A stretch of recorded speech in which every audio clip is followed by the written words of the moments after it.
Attie, wat gebeur nou weer vandag hier? Vandag is dit nog 'n Dinsdag en ons kinders oefen vandag. Dis baie van ons klein kindertjies, so tot by 12-jarige ouderdom en hulle is hierso op ons pump track soos ons noem. Dis waar jy nou jou arms pomp en al hierdie balansoefeninge doen en leer om in 'n reguit lyn te ry en die kinders ry oor hierdie skinnies. Kom ons kyk of die maatjie gou vir ons kan wys daar. Hulle leer om in 'n mooi reguit lyn te ry en boor groot klippe te ry. En hulle leer om hulle remme te beheer as hulle by die afdraandes afjaag. Dis elke Dinsdag. Dis elke Dinsdag hierso so om 4:30 in die somer en dan in die winter doen ons dit so om 4:00. Dis sommer hierbo by die Silhouette fabriek of die ou Arwa geboue.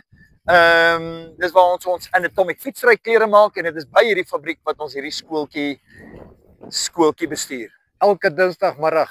Julle is meer as welkom. Kom en sluit aan.